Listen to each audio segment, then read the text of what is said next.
Sorry about that. So where was I? Okay, so they were in that room for a very long time.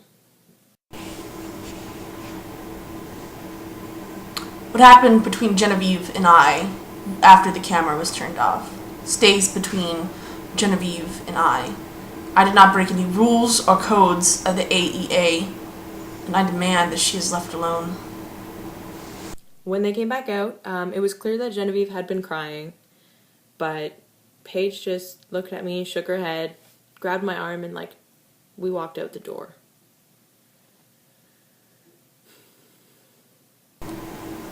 I guess you could say I was upset with her denying my help again. Any day now, she is going to handicap her own children in hopes of them becoming queen, and instead Cinderella is going to be taken to the castle. A year after Cinderella is wed, she will have lost her daughters, her husband, and her home. And then she's going to go to Cinderella to beg for a second chance. And then Cinderella, she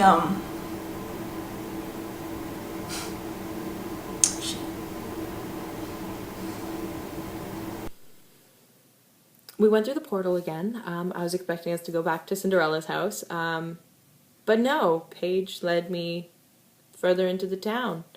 We ended up walking till we found what looked like the dirtiest part of the town, and she started walking around like she was looking for something. I found her. She was sitting in the mud by the road wearing dirty rags that didn't fit her properly. She walked up to this old beggar woman. Her hair was crazy. She had cloth over her eyes, and Paige explained that that was Genevieve. That under Cinderella's orders, she'd had her eyes plucked out and sent out into the streets to starve to death.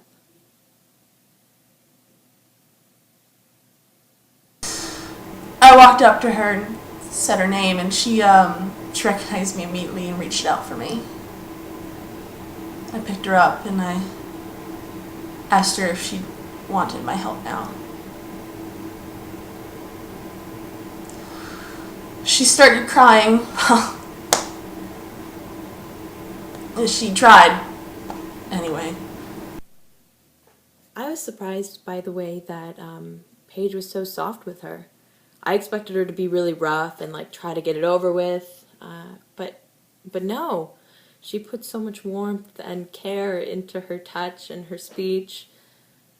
Most people would probably find that really beautiful. And I did, but I also found it kind of worrisome. She seemed to connect with this cold, hard woman more than me or any of the good characters of the story. I mean, I don't really understand why she cares so much. I put my left hand over her eyes and said a small healing incantation. I did not know that Paige could use magic, so saying I was surprised is a huge understatement. But I didn't want to say anything and ruin the moment, so I just watched. But it did make me concerned about who Paige is as a person. Once she was healed, she took off the blindfold and smiled at me.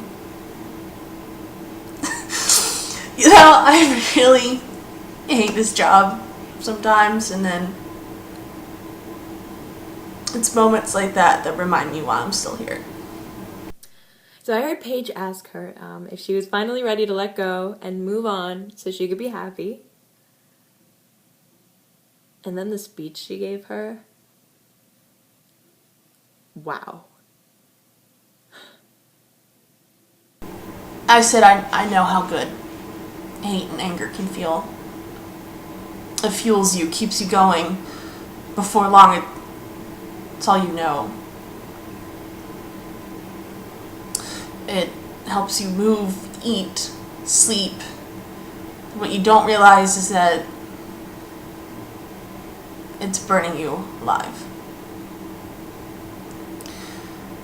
It will destroy you. You can't live a life if anger and hatred is all you know. I know it has gotten you through this much, but look where it led you. She started crying, and she hugged me pretty tight.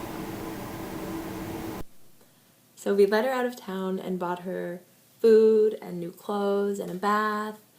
And then she was given enough money to be able to buy a new house far away from that place.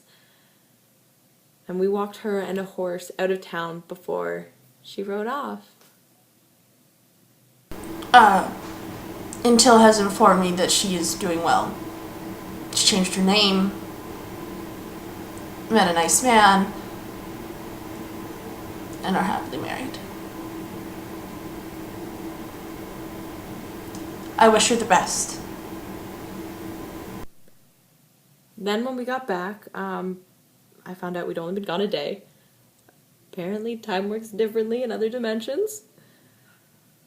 I just know I am exhausted, and as soon as I am done with this, I am going to bed.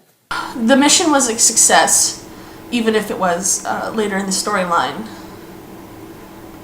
This is Paige McLaren, and I'm done fucking talking.